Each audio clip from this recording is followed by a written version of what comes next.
So the year is 1446 BC. You are standing in the oppressive, suffocating heat of the Egyptian sun. Oh, yeah, it's brutal. Right, the glare is bouncing off the sand, off the half-baked mud. Your hands are blistered, your back is just aching, and your workload has, it's just been maliciously doubled. Which is just a nightmare scenario. It really is. You hear the crack of a whip echoing across the brickyard. The Hebrew foremen are actually being beaten in front of everyone. Yeah, just absolute chaos. And the people are furious. They're terrified, and they're turning all that anger on the very man who was sent to rescue them. Right, on Moses. Yeah, and that man, Moses, is totally broken at this point. I mean, he is throwing his hands up in absolute despair, staring at the heavens, basically accusing God of abandoning them. He's hit rock bottom. It is the absolute bottom. It's the graveyard of human effort. And right when failure hits that rock bottom reality, a single divine voice breaks the silence with a statement that alters history forever. Oh, it changes everything. Welcome to Reformed Thinking. Today, on our deep dive into the source material, we're looking at the precise moment where human strategy dies and divine sovereignty takes over. Yeah, we are looking at a text today, Exodus chapter 6, verse 1, that operates as a massive geological fault line in the biblical narrative. It really does. And we have an extensive stack of commentaries here, ranging from historic confessional documents to some really precise linguistic analyses of ancient Hebrew grammar. We do. And the mission of this analysis is to examine how this specific historical crisis shatters human self-reliance. Right. This single verse reorients our entire understanding of divine sovereignty, especially, when we are staring down intense suffering. So let's unpack the context a bit, because the situation leading up to this verse is completely brutal. It's awful. In the preceding chapter, Exodus 5, Moses actually did what he was told. Right. He followed instructions. He received the instruction at the burning bush, he walked into the courts of Egypt, and he delivered the message to Pharaoh. And the result is, well, a total catastrophe. A complete disaster. Pharaoh doesn't just reject the decree, he implements a cruel labor policy. The slaves are no longer given straw to make bricks, but they still have to produce the identical daily quota. Which is an impossible demand. Completely impossible. Yeah. The Hebrew oxers get beaten, and they immediately turn on Moses. And what stands out in the commentaries is Moses' reaction to this absolute disaster. Yeah, how does he handle it? Well, he retreats from the brick kilns, goes back to the Lord, and issues a remarkably bitter accusation. Oh, wow. He essentially says, you have done nothing but bring harm to this people, and you have not delivered your people at all. Ouch. Yeah. The material we are analyzing highlights this reaction as a very specific spiritual danger. They call it interpretive isolation. Interpretive isolation, that phrase really sticks out. It's a great term. How do the commentaries define that concept, specifically in the context of someone's personal suffering? So interpretive isolation happens when someone begins reading divine intent strictly through the lens of their current pain, rather than reading their pain through the lens of divine revelation. Right, so you're zooming in too close. Precisely. Moses looked at the immediate horizontal circumstances, the mud, the lack of straw, the angry foremen, the lashes of the whips, and he concluded that the promise was broken. Because it just looked so bad on the ground? Yeah, he assumed that because the physical situation grew worse, the sovereign plan had failed. He isolated his interpretation of God's character to a single terrible day in the brickyards. Wow. If you are listening to this and you've ever felt like following the rules just made your life harder, this is precisely what Moses was feeling. Oh, absolutely. I think about it like following a highly trusted map that someone handed you. You trust the cartographer, you follow the line meticulously, and suddenly the path leads you straight into a dark, sinking, alligator-infested swamp. That's a great analogy. Right. The mud is up to your waist, and it is getting higher. The immediate human reaction is to look at the map, conclude that it's defective, and assume the cartographer made a massive error. Naturally, you think this can't be right. It goes against every instinct to trust that the sinking swamp is actually the required route to the destination. That is a highly accurate way to conceptualize the crisis of Exodus 5. Yeah. Yeah, Moses assumes the map is flawed because his boots are filling with mud. Right. He is caught in that isolation, trying to decipher the vast, eternal decrees of God, using nothing but his own limited, immediate frustration. Which we all do. We do. He measures divine faithfulness by immediate, visible success. The commentaries point out that this is the default setting of the human heart. For sure. We want a God who functions like a vending machine. We input obedience, and we expect a fast, comfortable return. But wait, logistically, if obedience is the right move, why does providence frequently look so hostile right after we obey? That is the big question. It feels like the text is setting Moses up to fail here. Well, the material addresses that tension head on. The biblical text completely rejects human logic in this moment. The delay in deliverance and the worsening of the physical circumstances, they were not accidents. They were intentional decrees. Wait, really? God intended for it to get worse? Yes. The situation needed to escalate to an absolute boiling point until all secondary causes were completely exhausted. Now, when the theologians talk about secondary causes, what do they mean in this specific historical setting? They mean any earthly mechanism that Israel or Moses might rely on for their rescue. Ah, I see. God was systematically removing the possibility of, like, a political negotiation, a diplomatic compromise, or a violent slave rebellion. Oh, wow. So cutting off all the exits. Precisely. If Pharaoh had simply agreed to let them go after the first polite request, the deliverance might have been credited to Moses' diplomatic skill. Like he's just a really good negotiator. Right. Or if the slaves had armed themselves and fought their way out, it would be recorded as a successful military revolt. Which happens in history all the time. Exactly. But the text demonstrates that God intentionally allows the crisis to deepen so that when the deliverance arrives, it is undeniably, exclusively his doing. So the hostility of the circumstances is actually the necessary setup for the rescue. Yes, it's a prerequisite. God has to bankrupt all human resources before he acts. Yeah. And we have to remember, this desperate situation wasn't occurring in a vacuum. Not at all. It was playing out against the backdrop of the most formidable, intimidating empire on the face of the earth. Oh, absolutely. We need to look at the geopolitical reality of 1446 BC, because understanding the enemy makes the rescue make sense. We absolutely need to anchor this strictly in the historical reality of the mid-15th century BC. Right. The commentaries are adamant about this date. They thoroughly reject the late-date theories that place the Exodus in the 13th century and completely dismiss the idea that this is some late exilic fictional myth. Yeah, this is real history. It is. We are dealing with the 18th dynasty of Egypt, likely under the reign of Thutmose III or Amenhotep II. This places us at the absolute zenith of Egyptian imperial dominance. Egypt was not a declining nation. It was at its peak. Let's paint a picture of that dominance, because it is staggering. We are not talking about a regional governor here. No, Pharaoh was revered as the earthly incarnation of the deity Horus. Right. He was a living god to his people. A literal deity on earth. And Egypt controlled the highly lucrative Levant trade routes. They possessed unimaginable overflowing wealth from the gold mines in Nubia and the agricultural output of the Nile. They had a monopoly on the region. And their military was terrifying. Their chariot divisions functioned like the nuclear deterrents of the ancient world. Oh, yeah. The composite bows, the bronze weaponry, the sheer speed of a chariot charge, the ground would shake when they mobilized. It was shock and awe. And on the other side of the ledger, you have Israel. They have zero military leverage, zero political influence, and zero economic strength. Nothing. They literally make mud bricks for a living. Yeah, the contrast is deliberate and stark. It really is. The psychological weight of what Moses was asked to do cannot be overstated. He is demanding a massive labor release from a man who genuinely believes he holds the universe together. It's almost comical when you think about it. It is. When Pharaoh replies in chapter 5, "Who is the Lord that I should obey his voice?" that is not just stubbornness. Right. That question is the central theological crisis of the entire narrative. Pharaoh does not recognize Yahweh's jurisdiction. Of course not. In his mind, he owns the people, he owns the land, and he dictates reality.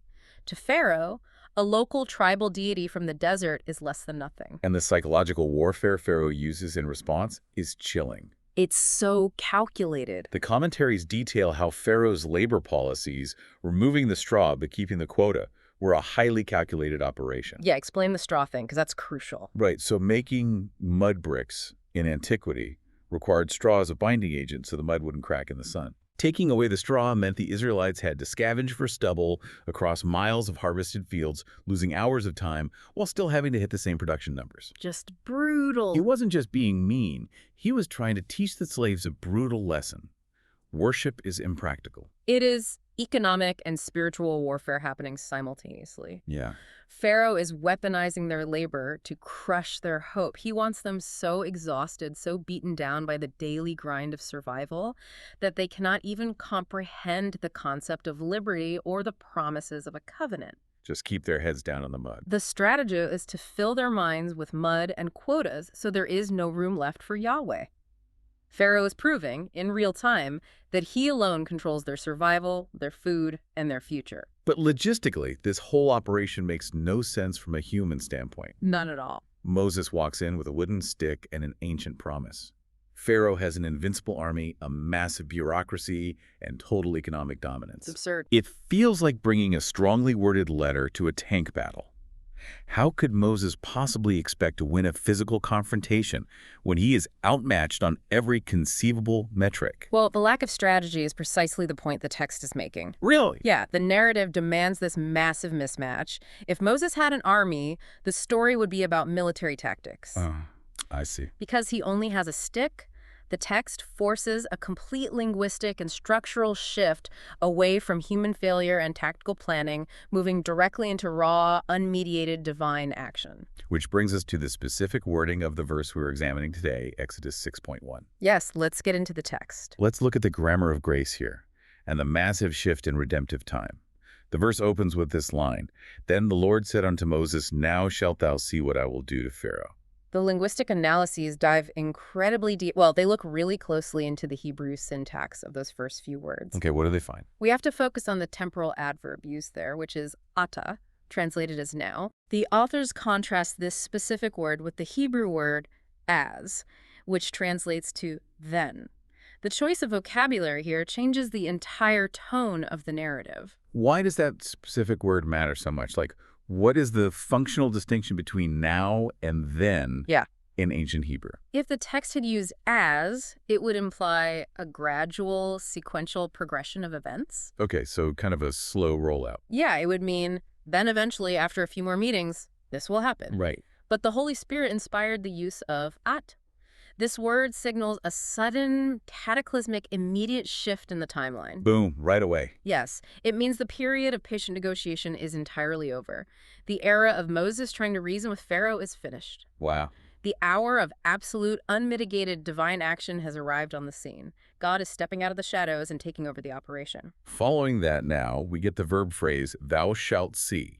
In the Hebrew, the commentaries identify this as tire, which is a imperfect verb. Yes, tire. For someone who doesn't read biblical Hebrew, break down why that grammatical mood carries so much theological weight. When the Almighty speaks using this specific grammatical form, it is not a conditional possibility. So it's not a maybe. No, he is not saying, maybe you will see, or if the geopolitical climate aligns properly, you might see. Right. The qual imperfect in this context operates as an absolute, unconditional, ironclad guarantee of future reality. First thing. The decree has gone forth, and nothing in the universe can stop it from materializing in front of Moses' eyes. God is binding himself to an unalterable course of action. The application of that is staggering. God essentially commands Moses into a state of passive vision. Yes, just watch. He is telling his mediator to stop trying to manage the situation, to stop trying to figure out the logistics of the brick quotas, and to simply stand back and watch. Which is so hard to do. It feels so counterintuitive. Why does the Lord demand that Moses be a passive spectator? The world usually demands that we take charge in a crisis, pull ourselves up by our bootstraps, and execute a plan. We celebrate the hustle. You know? The world definitely demands proactive hustle, but the kingdom operates on a completely different framework. Clearly. The material clarifies a vital sequence here. Seeing follows believing. Notice the order of operations in the text. Okay. God gives the spoken decree before the visible demonstration. Moses does not see the plagues yet. Not yet, no. He does not see the Passover, the parting of the Red Sea, or the destruction of the Egyptian army. He is standing in the mud, surrounded by angry slaves. His life is in danger, and all he has is the spoken word of God. He has to trust the audio before he gets the video. That is spot on. Trust the audio before the video. Moses must learn that true faith rests entirely on spoken truth, not on visible, horizontal circumstances. Wow. God breaks the silence of Moses' absolute despair to establish, once and for all, who is actually running human history. The crisis was necessary to bring Moses to the absolute end of his own strength. If Moses had any fight left in him, he might have tried to help God out. Right. Give him a hand. Exactly. By crushing Moses' self-reliance, God ensures that when the rescue happens, the contrast between human weakness and divine strength is undeniable. And God is not going to act quietly here either. He is going to completely mock the very authority that Pharaoh is using to oppress Israel. Oh, this is the best part. It's the next fascinating layer here. In the second half of Exodus 6.1, we see what the historical analysts refer to as holy sarcasm. Holy sarcasm, I love that. The verse continues with a repeated phrase. For with a strong hand shall he let them go, and with a strong hand shall he drive them out of his land. It is one of the most brilliant literary moves in the entire ancient text. How so? The phrase strong hand repeats twice. To understand the weight of that repetition, we have to look at the ancient Near Eastern epigraphic data. The historical context opens this text up in a massive way. Right, let's look at the monuments and steles of the Egyptian kings. Yeah. We see this boastful language, specifically with Ramesses II in the famous Kaddish poem, but it was a standard imperial idiom for the 18th dynasty as well. Yes, the phrase strong hand or mighty arm, which is a put in the Egyptian records, was the technical vocabulary the pharaohs used to describe their own absolute sovereignty. Like a trademark slogan. It was their trademark slogan. When a pharaoh conquered a nation, routed an army, or built a massive temple, they carved it into stone. By my strong hand, I subdued my enemies. Wow. It was the ancient equivalent of a superpower flexing its military muscle on the global stage. It was the ultimate statement of unchallengeable authority. So the commentaries argue that Yahweh is deliberately co-opting Pharaoh's own imperial vocabulary. Precisely. He's using holy sarcasm. God is saying that Pharaoh's supposed strong hand is going to be violently forced to obey a grip that is infinitely stronger. Pharaoh's boast is being weaponized against him. It is a total neutralization of the enemy's pride. God does not just defeat Pharaoh, he humiliates the very concept of Egyptian sovereignty. It's complete teardown. It makes me think of a highly skilled martial arts master dealing with a loud, aggressive street bully. Oh, good analogy. The master doesn't just block the punch, he catches the bully's fist, twists the momentum, and forces the bully to punch himself in the face with his own hand. Yeah, using his own momentum against him. He takes the bully's primary weapon, his pride and joy, and turns it into the very instrument of his own defeat. God is grabbing the strong hand of Egypt and using it to liberate his own people. That analogy captures the mechanics of the text perfectly. Thank you. God is taking the boasted strength of Egypt and turning it against the empire. And the Hebrew verbs used in the second half of the verse confirm the violent nature of this reversal. Wait, let's get back into the language. The linguistic sources do a deep analysis well, a thorough breakdown of the specific vocabulary Moses chose here. He did not use the standard verb yasa for the exit. What does that standard verb mean, and why is its absence significant? So the word yes is a peaceful administrative release. Like a formal discharge. Right. If Pharaoh had calmly signed a decree, stamped it with his signet ring, and allowed Israel to walk out with a military escort in a parade, that would be you. Very civilized. It implies permission, order, and mutual agreement. But Moses did not use that word. He used yugurham. Wow. How does that change the picture? It is the intensive peel stem of the root word gara. Wait, what does the peel stem do? In ancient Hebrew, changing the stem of a verb alters its intensity.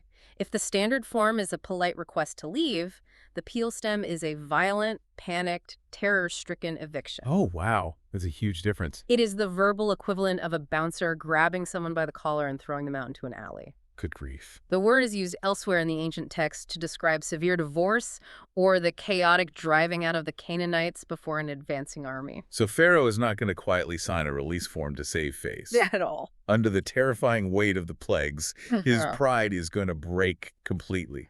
He's going to violently expel Israel in sheer terror. He's going to push him out the door. The oppressor, who wanted to keep them for economic exploitation, is going to become frantic for their absence. He will literally beg them to leave. Yes.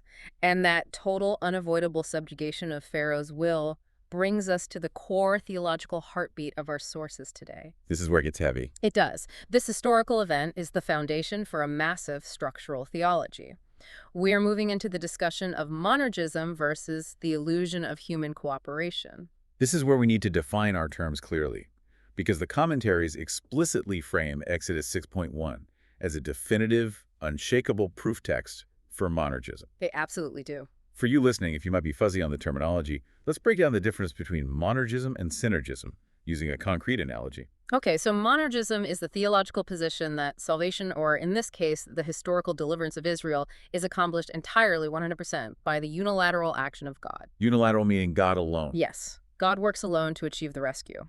The root words are mono, meaning one, and erg, meaning work. One worker. Synergism, on the other hand, views salvation as a cooperative effort, a joint venture between the grace of God and the free will or cooperation of man. Let's use a rescue analogy to lock that in. Sure. Synergism is like a lifeguard throwing a drowning man a life preserver. The lifeguard provides the means of rescue, but the drowning man still has to use his own strength to grab the ring and hold on. Right. It requires cooperation. Monergism is a lifeguard diving to the bottom of the pool, grabbing a completely unconscious, lifeless person and dragging them to the surface. The person being rescued contributes absolutely nothing to the process. That is the exact distinction. It's totally different. It really is. And the commentaries pull heavily from historic confessional documents here to make their case, specifically pointing to the Westminster Confession of Faith, Chapter 3, Section 1, and Chapter 5, Section 1. What do those sections say? These documents emphasize that God's decree is unchangeable. His providence governs all creatures and all their actions. Right. He is not reacting to human choices. He is ordaining the end from the beginning.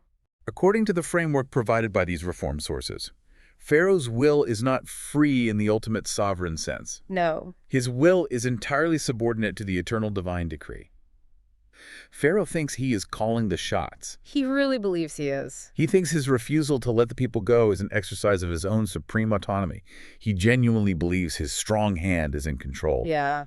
But the text reveals that God is completely overriding and crushing the will of this pagan autocrat to achieve his redemptive goal. And the authors of these commentaries do not pull punches here. They discuss how this text is an explicit rebuke of theological systems like Arminianism and Roman Catholicism. Oh, okay. They go right after them. They do. They argue that those systems mistakenly teach that divine action depends on human cooperation or permission. Right. The reform sources contend that Exodus 6.1 shatters that idea by showing God acting with irresistible force. The argument presented is that if God can control, constrain, and force the will of the most powerful, hardened, rebellious king on earth, then the concept that God's grace relies on human permission is rendered completely invalid. Right, because God does not wait for Pharaoh to cooperate. He breaks him. He breaks him. But what about free will and moral responsibility? Like, if God is doing this, if Pharaoh is forced into this compliance and his will is subordinate, is Pharaoh just a puppet? That's the logical next question. Right. How do these theologians reconcile Pharaoh's guilt with God's total control? That tension has to be addressed. That is the classic tension of compatibilism, and the commentaries address it extensively. Okay, what is compatibilism? Compatibilism is the belief that God's absolute sovereignty and human moral responsibility are completely compatible, even if our finite minds struggle to map the exact mechanics. Got it. So they exist together. Yes. The text holds Pharaoh completely and fully responsible for his arrogant rebellion. When he asks, "Who is the Lord?" that is genuine, culpable blasphemy bubbling up from his own desires. It's authentic to him. It is. His cruelty to the slaves is a manifestation of his own wicked heart. God is not coercing an innocent man to do evil against his will. So God is not the author of the sin. Pharaoh is acting exactly how a fallen, arrogant dictator wants to act. Right. Think of an author writing a story with a villain, like Shakespeare writing Macbeth. Good example. Macbeth does evil things because he has an evil, ambitious character within the world of the play. He chooses those actions. But Shakespeare is the sovereign author who ordains the entire story, including Macbeth's downfall, to create a masterpiece. That helps clarify it a lot. The commentaries note that God uses the tyrant's naturally hardened, defiant heart as the precise backdrop to display divine glory. Wow. God's decree reigns supreme over the rebellion, managing it, directing it, and setting its limits, without God ever becoming the author of the wickedness itself. So Pharaoh freely chooses to rebel according to his nature, and God sovereignly uses that exact rebellion to magnify the deliverance. It is a staggering reality to consider. God takes the worst atrocities of human history and bends them to serve his redemptive purposes. He does. And this ancient historical deliverance is not an isolated event that just stays in the mud of Egypt. Not at all. The commentaries point out that this is a giant structural shadow pointing forward. It anticipates the ultimate monergistic rescue in human history. Yes, the big one. The Exodus narrative functions as a divine blueprint for the gospel itself. The transition into the Christological fulfillment is the natural progression of the text. We are meant to look at Moses and see the contrast with Christ, who the theologians called the greater Moses. The greater Moses. Right. Typology in Scripture is when an Old Testament person or event serves as a rough draft or a shadow of the perfect reality found in Christ. Let's draw that contrast because the difference between the two mediators highlights the perfection of the gospel. It really does. Moses was chosen, he was faithful in many respects, but in Exodus 5, we see him as a weak mediator. Yeah, he stumbled. The pressure hits, the people get angry, the enemy pushes back, and Moses collapses. He falls into a bitter, faithless complaint, accusing God of failing. He cannot bear the weight of the crisis. Now contrast that with Jesus Christ, the greater Moses. Okay. When Christ faced the ultimate crisis in the Garden of Gethsemane, he experienced a sorrow and a pressure that infinitely exceeded anything Moses felt in Egypt. Sweat drops of blood. Exactly. The horror of the coming wrath of God against sin was upon him. Yet instead of collapsing into a bitter complaint against the Father, he offered flawless, perfect submission. Not my will, but thine be done. Moses folded under the pressure of a human king. Christ remained resolute under the crushing weight of divine justice. Yes. And the commentaries analyze how the cross itself perfectly mirrors the historical crisis of Exodus 5 and 6. The visual parallels are incredible. Think about the optics of the crucifixion. Just how it looked. Yeah, to the natural eyes of the disciples, to the horizontal sight of the crowds, Friday afternoon looked like the absolute victory of the modern Pharaoh. Oh, for sure. You had the religious hypocrisy of the Pharisees, the brutal, iron-fisted dominion of the Roman Empire, and the unseen, malicious rage of demonic forces all converging on one man. To anyone watching, it appeared to be the ultimate devastating defeat of the covenant. Total defeat. The map led straight into the swamp, and the swamp swallowed the map maker. God's promise appeared completely dud. Yes, the interpretive isolation of the disciples on Saturday must have been agonizing. I can't even imagine. But the commentaries cite Colossians 2.15 to show the hidden vertical reality of that moment. What does that verse tell us? Well, while it looked like a humiliating defeat, Christ was actually spoiling the rulers and authorities, making a public spectacle of them, triumphing over them by the cross. Just as Pharaoh thought he was winning right up until the plagues broke his empire, the forces of darkness thought they had conquered the Son of God, only to find that his death was the very instrument that shattered their legal claim on the elect. Which is brilliant. Just as Pharaoh was forced to release his grip, the grave was forced to release its grip. But I want to dig into the legal mechanism of this rescue. We see the plagues as a clear judgment on the nation of Egypt. The Egyptian firstborn die. Right. But how does that concept of judgment and rescue translate to the cross? How does God deliver his people without ignoring their guilt? That's a crucial point. The commentaries outline how the true Passover lamb fundamentally changes the dynamic through the doctrine of substitutionary atonement. Break that down for us. Let's use a legal analogy. If a judge has a guilty criminal in front of him, the judge cannot simply let the criminal go free just because he feels bad for him. Right. If the judge does that, he is corrupt. The law requires a penalty. In Egypt, the strong hand of God did not just overlook the guilt of the Israelites. Really? God did not simply say, "You are oppressed slaves, therefore you are innocent." The angel of death required blood on the doorposts. A substitute had to die. So the rescue required a sacrifice to satisfy justice. Always. God's wrath against sin and his mercy toward his people must meet flawlessly, without compromising his holy justice. At the cross, Christ becomes that substitutionary blood. He steps into the courtroom, takes the place of the guilty, and pays the fine with his own life. He absorbs the judgment that we deserved. Wow. So the strong hand of God delivers the elect, not by ignoring their guilt, but by fully satisfying the penalty of that guilt in the body of the greater Moses. It is a rescue that secures liberty while maintaining absolute, unbending justice. Exactly. The debt is paid. The legal debt is paid in full.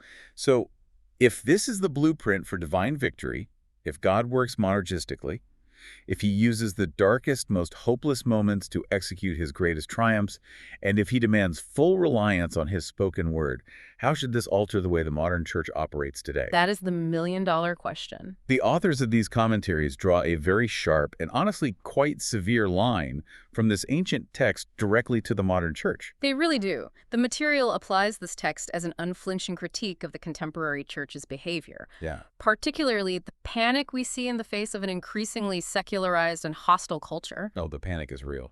The authors argue that when modern pastors use consumer-driven models to grow their churches, they are essentially doing what the Israelites did, Which was, running back to Egypt. oh man, the statistics referenced in the text are sobering.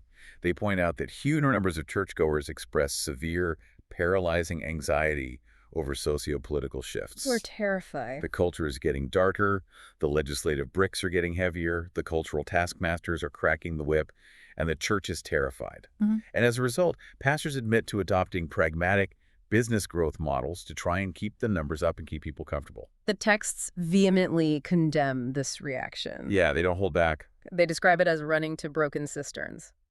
When the pressure increases, the modern church often abandons the clear preaching of the word and turns to seeker-sensitive strategies, sociological fads, and theatrical entertainment. But why? Why do churches do this? Because pragmatism feels safe. When you look at the data these sources provide, you see that human beings are hardwired to want measurable, immediate results. We want to manage the crisis with human cleverness instead of resting in divine sovereignty. It is so similar to the wilderness generation. It really is. The Israelites wanted to go back to the mud pits of Egypt the second they got thirsty or saw an opposing army. Give us the leeks and onions. Right. They craved the predictable bondage of Egypt over the terrifying freedom of trusting God in the desert. We prefer comfortable slavery to uncomfortable reliance on God. The parallel is devastatingly accurate. Today, the sources argue the church tries to make the gospel palatable to the modern pharaohs. Try to make it friendly. Yeah, we try to soften the reality of divine wrath, or we hide the doctrine of total depravity, hoping that if we are just nice enough, entertaining enough, or relevant enough, the culture will stop hating us. We try to negotiate a better deal with the empire. Precisely. But I have to ask the practical question, the one that every church board is probably asking when they look at declining attendance. Okay, what's that? Isn't there a practical need to be culturally relevant? If the bricks are getting heavier and the culture is increasingly hostile, shouldn't the church adjust its tactics to survive? Well, the analysis of the source material rejects that premise entirely. Just flat out. Flat out. The commentaries demand a full return to the raw, unadorned preaching of the word. Think back to Moses. Right. He could not negotiate with Pharaoh through clever tactics or a better public relations campaign. The church cannot overcome secular hostility by adopting secular methods. You cannot outmaneuver the culture using the culture's playbook. You can't out-Pharaoh. You really cannot. The church must rest on the closed canon of scripture and historic confessional groundwork, like the Westminster Standards, rather than chasing charismatic mysticism, cultural compromise, or pragmatic growth strategies. That's a tough pill for a lot of people to swallow. It is. The mandate is fidelity to the truth, not visible, immediate success. God is not asking the church to save the world. He is asking the church to preach the word, and he will handle the salvation of his elect. Which brings us to the summary of the application for you, the individual listener. Believers must stop measuring divine faithfulness by their immediate, visible success. Such an essential takeaway. Whether you are looking at your ministry, your parenting, or your own intense personal struggles with sin, you might not see fast results. Usually you don't. The bricks might get heavier. The mud might get deeper. The situation might escalate until you feel completely out of options. But the believer's duty is obedience, not omnipotence. That is the crucial point. You are responsible for faithfully standing your post and speaking the truth. Yeah. You are not responsible for parting the sea, breaking the king's heart, or executing the plagues. The strong hand belongs to Yahweh alone. Our job is to trust the spoken decree, even when the visible circumstances look like a complete disaster. As we wrap up this deep dive into our sources, let's summarize the massive shift in perspective that Exodus 6.1 provides. We have seen that the delay of relief is absolutely not the denial of a promise. No, God's timing is precise. The invincible empires of this world, the massive cultural forces that seem so terrifying, The pharaohs and the chariots, they are nothing more than stage props, intentionally set up for the execution of the divine decree. Right. When God says, "Now shalt thou see," he is demanding that we lift our eyes off the horizontal chaos and fix them on his vertical and shakable authority. I love that. He is proving that human failure is simply the canvas he uses to display his sovereign grace. I want to leave you with one final lingering question to mull over long after this audio ends. We've talked about ancient Egypt, the mechanics of Hebrew grammar, and the cross. But look at your own life right now. Yeah. If God's most absolute, staggering victories are intentionally designed to look like complete, utter catastrophes right before your right corrector, he asks, how does that reframe the most hopeless, dead-end situation you are staring at today? Keep your eyes on the map, even when your boots are in the mud. We'll catch you next time.